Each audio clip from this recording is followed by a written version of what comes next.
आज ही Doubtnut app download करें। Doubtnut पर होगा अब आपके सभी मैथ्स, केमिस्ट्री, फिजिक्स और बायोलॉजी डाउट्स का सफाया। बस अपने क्वेश्चन की फोटो खींचो, उसे क्रॉप करो और तुरंत वीडियो सोल्यूशन पाओ। Download now. Hello everyone, question यहाँ पर पूछ रहा है कि अगर एक क्रोमोसोम ब्रेक होके और जो दो फ्रैगमेंट्स हैं वो जॉइन करते हैं आफ्टर रोटेटिंग बाय 180 डिग्री, यानी कि अगर मान लीजिए हमारे उस क्रोमोसोम पर जो फ्रैगमेंट था उसमें जीन्स अगर A B C D E थे, तो यहाँ पे क्या होगा। मान लीजिए ये हमारा सेंट्रोमियर हो गया। ऐसे में हम मान लेते हैं कि हमारा जो सी डी ई पार्ट है ये फ्रैगमेंट है, ये ब्रेक कर जाता है, टूट जाता है और ये 180 डिग्री रोटेट करके दोबारा जब इंसर्ट होएगा तो ये कुछ ऐसा दिखेगा हमें, A B E D C. तो इसे हम क्या कहते हैं? तो यहाँ हमें ऑप्शंस में ए इन्वर्जन, बी ट्रांसवर्जन, सी ट्रांसलोकेशन और डी डुप्लीकेशन दिया है। इन्हें हम एक एक करके डिस्कस कर लेते हैं। ए इन्वर्जन, तो इन्वर्जन का मतलब होता है कि हमारा जो रीअरेंजमेंट है, किसका? Rearrangement of genes on the chromosome, यानी कि क्रोमोसोम का ऊपर जो जीन्स होता है उनका रीअरेंजमेंट हो जाना इन रिवर्स्ड मैनर। तो यहाँ पर हमने देखा कि सी डी ई जो है ये रिवर्स होके ई डी सी बनता है। तो जी हाँ, बिल्कुल सही पहचाना आपने। ए इन्वर्जन यहाँ पर इसका करेक्ट आंसर बन जाता है। थोड़ा सा और हम जान लेते हैं इन्वर्जन के बारे में। ये दो टाइप का होता है, एक होता है पैरासेंट्रिक और एक होता है पेरीसेंट्रिक। तो पैरासेंट्रिक का मतलब क्या होता है हम यहाँ जान लेते हैं। पेरी का मतलब है इंक्लूडिंग सेंट्रोमियर।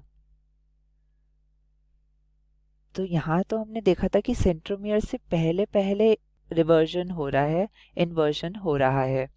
पर मान लीजिए हमारा कोई ऐसा क्रोमोसोम है जिसमें ए बी सी डी है, इसमें ए बी है सेंट्रोमियर के इस साइड और सी डी है सेंट्रोमियर के दूसरी साइड। और यहाँ पर अगर हम फ्रैगमेंट ये ले लेते हैं बी और सी, ये वाला फ्रैगमेंट अगर 180 डिग्री यहाँ पे रिवर्ट कर जाता है, रिवर्स करने पर ये कैसा दिखेगा हमें? ए सी बी डी।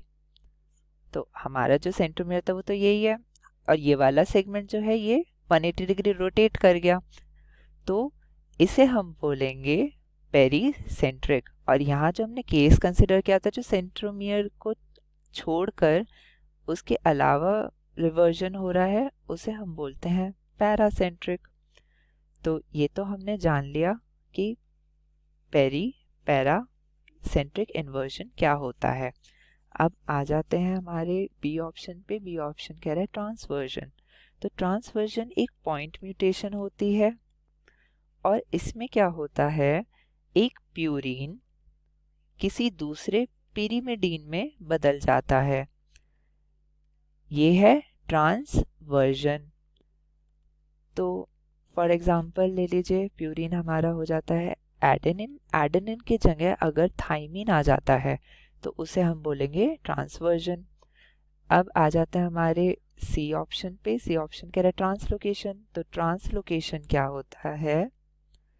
ट्रांसलोकेशन में पार्ट ऑफ क्रोमोसोम, ये एक पार्ट जो है क्रोमोसोम का वो ट्रांसफर कर जाता है किसी दूसरे क्रोमोसोम पर। तो इसे हम यहाँ फिगर से समझ सकते हैं। मान लीजिए हमारा क्रोमोसोम है ए और ये है हमारा क्रोमोसोम बी। तो इस पर अगर एक जीन है, ए पर जीन है एक्स, तो क्या होगा ट्रांसलोकेशन में? ये एक्स जीन ट्रांसलोकेट कर जाएगा बी के अपर आर्म में, तो ये यहाँ दिख जाएगा हमें। तो यहाँ क्या हुआ, ए क्रोमोसोम से एक्स जीन ट्रांसलोकेट कर गया बी क्रोमोसोम के साइट पर, अपर साइड जो उसका आर्म है। तो ये हो गया ट्रांसलोकेशन। अब डुप्लीकेशन क्या होता है? डुप्लीकेशन सिंपल टर्म्स में डबल हो जाना डीएनए का, या फिर यहाँ पर हम जीन की बात कर रहे हैं तो जीन का डुप्लीकेशन हो जाना। तो हम यहाँ करेक्ट आंसर आखिरकार क्या बनता है? 180 डिग्री का अगर रोटेशन होता है किसी फ्रैगमेंट में जो ब्रेक कर जाता है क्रोमोसोम से, तो उसे हम इन्वर्जन बोलते हैं। So that is a. Thank you. Class 6 से 12 से लेके नीट, IIT, जेई मेंस और एडवांस के लेवल तक 10 मिलियन से ज़्यादा स्टूडेंट्स का भरोसा। आज ही डाउनलोड करें डाउटनेट ऐप या व्हाट्सएप कीजिए अपने डाउट्स 8400 400 400 पर।